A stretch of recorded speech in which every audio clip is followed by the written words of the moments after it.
Assalamualaikum warahmatullahi wabarakatuh. Pada minggu ini kita akan membahas tentang jenis-jenis intervensi teknikal dalam pengembangan organisasi. Dengan saya sendiri itu Rizky Ravendra. Rasanya itu pengertian intervensi pengembangan organisasi. Itu menurut Arif pada tahun 2011 dalam Franks dan Bell, intervensi pengembangan organisasi adalah serangkaian kegiatan terstruktur yang di dalamnya terdapat unit-unit organisasi terpilih atau kelompok atau sasaran individu melakukan tugas yang secara langsung atau tidak langsung. Sasaran tugas dihubungkan dengan perbaikan organisasi. Selanjutnya, jenis-jenis intervensi teknikal dalam pengembangan organisasi antara lain sebagai berikut. Yang pertama yaitu proses consultation atau konsultasi proses.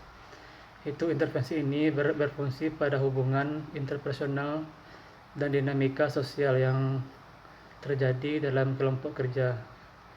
Konsultasi proses membentuk anggota kelompok, mendiagnosis berfungsi kelompok dan solusi yang tepat terhadap masalah-masalah organisasi. Selanjutnya itu third party intervention, yaitu metode perubahan ini merupakan suatu bentuk konsultasi proses berfokus pada hubungan interpersonal yang tidak berfungsi dalam organisasi. Selanjutnya team building, itu intervensi ini membentuk kelompok kerja menjadi lebih efektif dalam melaksanakan tugas, sebagaimana di konsultasi progres mengembangkan tim, membentuk anggota kelompok, mendiagnosisi proses kelompok dan pemecahan masalah. Selanjutnya organization konferensi meeting. Metode perubahan ini memobilisasi anggota organisasi untuk mengidentifikasi masalah, menetapkan target-target tindakan. Intervensi ini ditetapkan ketika organisasi mengalami stres dan ketika manajemen membutuhkan untuk mengatur resource dalam rangka pemecahan masalah. Selanjutnya itu human resource management intervention atau intervensi manajemen sumber daya manusia. Metode intervensi ini berfokus pada intervensi yang digunakan untuk mengembangkan, mengintegrasikan dan mendukung manusia atau orang dalam organisasi. Selanjutnya sistem penghargaan, yaitu intervensi ini yang terlibat dalam merancang imbalan organisasi untuk meningkatkan kepuasan karyawan dan kinerja. Ini termasuk pendekatan inovatif untuk membayar promosi dan tunjangan seperti liburan, dibiayai asuransi kesehatan dan program pensiun. Selanjutnya perencanaan dan pengembangan karir.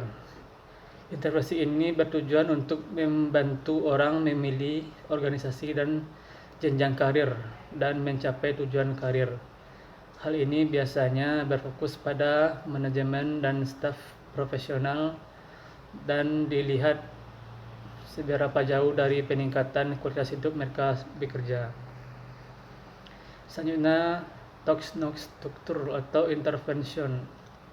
Itu metode intervensi ini berfokus pada perubahan struktur dan desain organisasi, sehingga lebih cenderung pada aspek infrastruktur organisasi. Selanjutnya itu yang terakhir strategi intervention. Yaitu intervensi ini berfokus pada pilihan strategi untuk mengalokasikan sumber daya organisasi untuk mendapatkan keuntungan kompetitif dan menciptakan nilai-nilai yang mendorong kinerja tugas yang sesuai di seluruh perusahaan atau organisasi. Strategi intervensi cenderung keseluruhan organisasi dan berusaha untuk membawa tentang kesesuaian antara strategi perusahaan, struktur dan budaya, serta lingkungan yang besar. Ini sumbernya. Oke, sekian, terima kasih. Wassalamualaikum warahmatullahi wabarakatuh.